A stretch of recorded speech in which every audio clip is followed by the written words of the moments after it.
Assalamualaikum warahmatullahi wabarakatuh. Teman-teman sekalian, masih bersama saya di konten tentang kelomang.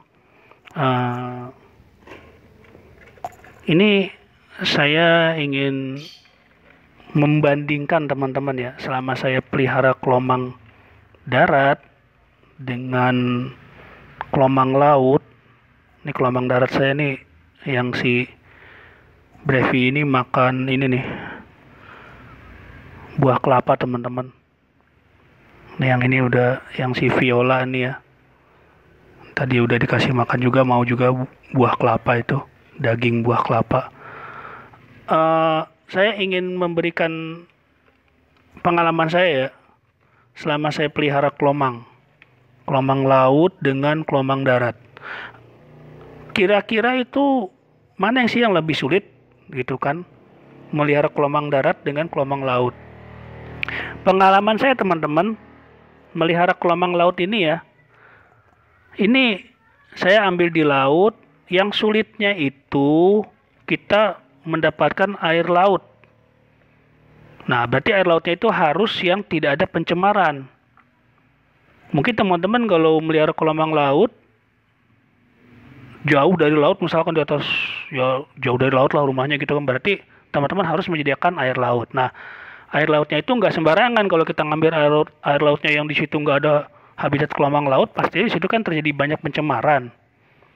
Ya, berarti kan harus beli di toko aquascape ikan air laut itu. Ya, ikan-ikan laut itu ada itu aquascape-nya itu. Nah, dari situ bisa tuh beli dirigen gitu kan, satu dirigen ya berapa liter lah bisa dibeli gitu. Dan ini makanannya ya cukup pelet aja teman-teman. Pelet yang bijian ya. Tar. Saya kasih makan lagi nih. Nah, pelet kayak gini teman-teman nih. Ya cukup ini saya kasih makan. Kalaupun saya kasih makan cacing tanah, itu juga saya harus pastikan cacing tanah itu harus benar-benar habis termakan. Habis ya dimakan sama kelomang ini, karena kalau dia menyisa nanti dikhawatirkan malah meracuni air lautnya dan kelomang itu bisa mati teman-teman. Kalau pelet ini kan gampang, bisa dicari di pasaran tukang-tukang ikan. Peletnya warna-warna coklat ya, jangan yang warna-warni. Itu dia mengandung pewarna. Kalau yang pelet warna coklat ini dia bau ikannya itu seperti khas bau terasi lah. Masih ada alami bau-bau ikan ya. Nah, itu dimakan tuh, lihat tuh. Jadi ini selama saya pelihara kelomang laut ini ya makanannya ya hanya sebatas pelet ini aja. Dan ini udah berapa kali melakukan molting ya si kelomang laut ini. Belum ada 1-2 bulan sudah molting. Yang ukuran besar ya, ukuran sedang, besarnya yang ukuran kecilnya sudah molting semua nih teman-teman.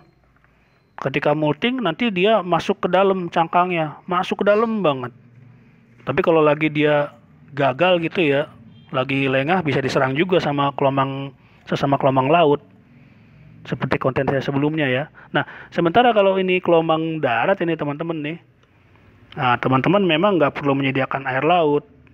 Air laut itu disediakan juga, biasanya dia untuk disiram-siram aja ke kelomangnya supaya dia merasakan suasana laut ya. Nah, sementara ini kelomang darat ini nih, si kelomang darat ini dia harus ada substrat ya, atau kita harus ada menaruh pasir untuk dasarnya itu supaya dia nanti melakukan molting di dalam tanah. Lalu ada panjat-panjatan misalkan gitu kan, kayak pohon-pohonan supaya dia bisa manjat-manjat, karena kan jenis kelomang ini kan sebagaimana ketam kenari, dia sering manjat-manjat. Semua jenis kelomang, mau yang Brevi ya seperti ini ya, Brevi, atau yang Viola ini kan, itu seperti itu, dia harus ada panjat-panjatan dan harus ada media substratnya. Dasarnya itu pakai pasir, bagus lagi pasir laut ya. Dan sulitnya ini kelomang darat ini harus dicek makanannya, jangan sampai makanannya itu tersisa gitu kan, mengundang semut, akhirnya si kelomang itu dimakan semut. Jadi seperti itu. Terus kalau dari segi molting, kelomang darat ini agak lama moltingnya. Belum lagi ketika molting itu dia mengeluarkan aroma bau amis di antara sesama kelomang. Padahal udah masuk ke tanah loh teman-teman. Udah masuk ke tanah, lalu dia mengeluarkan aroma bau amisnya. Temennya itu ketika dia nyium ya bisa digali juga. Bahkan diserang tuh, karena kan badannya masih lunak ya. Ketika baru-baru molting, sebagaimana kepiting soka. Teman-teman tahu nggak kepiting soka itu yang ada di googling aja lah. Kepiting hijau yang dia itu baru molting, dia itu masih lunak badannya itu. Nah ini juga sama. Kelomang darat tuh seperti itu. Bedanya kalau kelomang laut itu dia ketika dia baru molting tuh dia langsung masuk ke dalam ya cangkangnya itu. Dia masuk ke dalam cangkangnya bener-bener gitu kan supaya nggak gampang diserang temennya. Kalau ini ya ketika dia lengah paling gampang kasusnya itu paling banyak dia diserang sama temennya sendiri. Ya tiba-tiba ya tinggal kakinya doang, capitnya nggak ada, itu sering. Ya sebagaimana postingan saya sebelumnya ya. Postingan video saya sebelumnya itu seperti itu. Jadi kalau menurut saya sih sulitnya kelomang laut ini ya menyediakan air laut. Saya sudah membuat ramuan air laut buatan ya dari air tawar dan garam krosok, itu belum bisa cocok juga karena kelomangnya ternyata gelisah. Nah, sementara kalau ini sulitnya ini harus memantau ketika dia itu sudah mulai menguburkan diri dan mulai molting. Pasca molting dia juga harus diperhatikan, jangan sampai diserang temannya sendiri. Oke, jadi seperti itu. Apa tuh namanya? Lebih sulit dan lebih mudah mana kelomang darat sama kelomang laut ya? Sudah saya jabarkan sebelumnya bahwasanya kelomang darat ini sulitnya ini harus menyediakan tanah gitu kan untuk tempat dia itu menggali-gali pasir, lalu ada batang-batang pohon supaya dia manjat-manjat ya kan. Terus makanan juga, faktor makanan hati-hati jangan sampai menyisa. Apalagi kalau makanannya manis-manis ya, mengundang semut, bisa diserang. Ketika molting kelomang darat itu ya bisa diserang sesama temannya juga. Maka bagusnya itu satu tempat satu kelomang ya kan. Terus kalau kelomang laut ini ya sulitnya apa? Kita menyediakan air laut aja nih.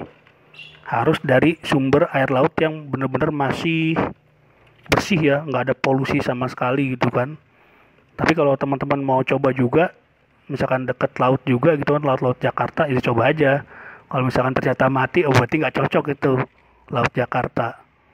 Bagusnya ya laut-laut yang jauh dari jauh dari industri dan kota-kota besar ya. Jadi itu aja teman-teman, pengalaman saya selama pelihara kelomang laut dan kelomang darat ini. Emang ini dua binatang ini, kalau yang kelomang darat ini kan menjadi kenang-kenangan kita waktu kita sekolah ya. Itu ada yang jualan seperti ini ya kan. Dan ini habitatnya kalau saya lihat nih makin langka ya. Karena beberapa wilayah itu ketika terjadi tsunami, nah ini kelomang-kelomang ini ya kena dampak juga teman-teman. Itu kan. Nah kalau kelomang laut ya ini juga dia gampangnya cuman dikasih makan pelet dan cacing tanah. Cuman pastikan cacing tanahnya itu harus sampai benar-benar habis. Oke, itu aja teman-teman ya. Penjelasan dari saya lebih kesulitan dan kemudahan dalam memelihara kelomang laut. Assalamualaikum warahmatullahi wabarakatuh.